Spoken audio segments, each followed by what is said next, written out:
BCI testing has become an important adjunct in our care of patients, especially as they hit that 5-year mark.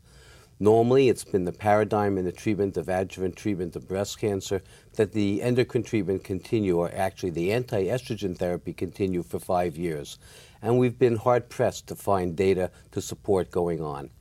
Recently, however, several trials, including the Atlas trial and others, have shown that there is an advantage for some women to go on to what's now called extended adjuvant treatment beyond the 5th year. Luckily, we have a test now called BCI, which can help us decide who of those women are actually going to see benefit from an additional 5 years.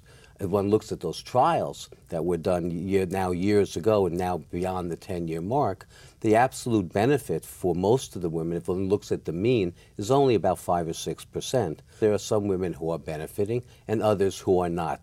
And our goal is to try and, again, isolate those patients who are going to benefit from treatment, offer them continued therapy, and not give extended 5 or 10 more years of hormonal therapy to those women who are not going to benefit from it.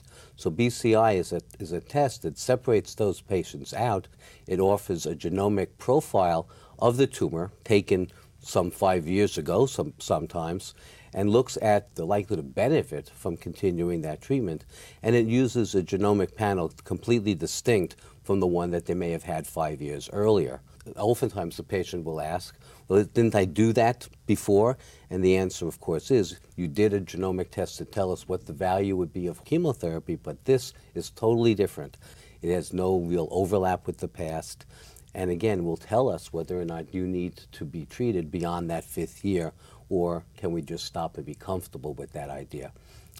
And the idea of being able to stop potentially problematic hormonal therapy that they've endured for the 5 years prior is an amazing relief for these women, and not to be able to have to continue therapy.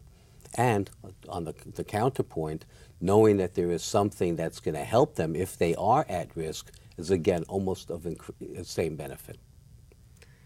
I think that what we do is so interesting, because if you compare how we treated patients 10 years ago to now, it's vastly different.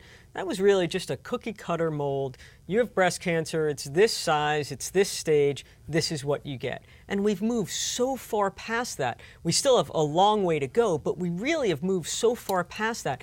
And it's because of these genomic tests that allow us to do that.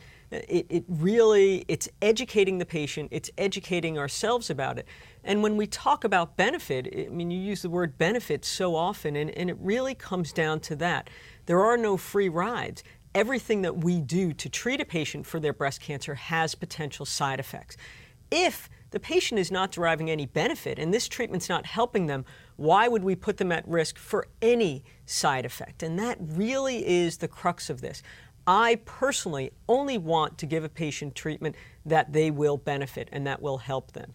And if you look at this, yes, the studies show that there's a small benefit for longer than 5 years of treatment, up to 10 years of endocrine treatment. I think that when we exclude the low benefit patients, the high benefit patients really we're making strides in their disease. And when we look at chemotherapy, we see the same thing. You know, when we look at the overall benefit of chemotherapy, it was only about 4% for the individual patient. But when you remove the low-risk patients and you just treat the high-risk patients with chemotherapy, you're now seeing benefits of over 25%. That's really what we're doing now in the endocrine phase of their treatment, where if we eliminate the low-risk patients who really are not going to derive any benefit, and we're only treating the high-risk patients, that's where we're going to see an enormous difference in outcome. And to take data from 10,000 people and point to the 2 or 3% or 5% that, gee whiz, maybe you're in that 5%, that's 5 years of treatment for potentially 5% difference in the side effects of anti-estrogen therapy. It is a big deal for a 40-year-old to continue another 5 years of tamoxifen, or for a 60-year-old to continue another 5 years of an aromatase inhibitor.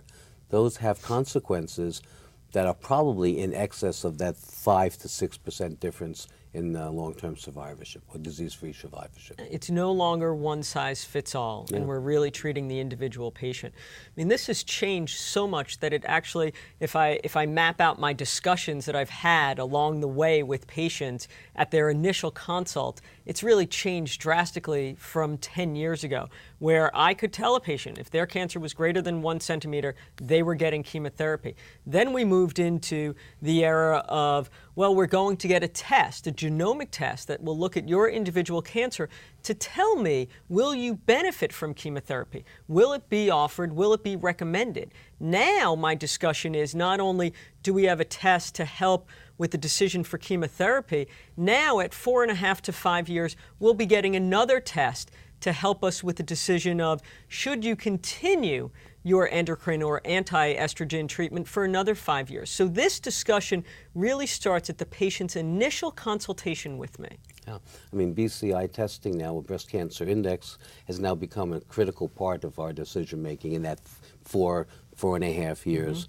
And provides another opportunity to educate the patients. And frankly, it behooves us to stay educated because, again, breast cancer patients come in with that information. They have lots of access to this information, and we have to stay on top of it and be able to discuss it. And frankly, I relish that discussion because this is something that's going to help us decide who gets treated, who does not, and who needs therapy.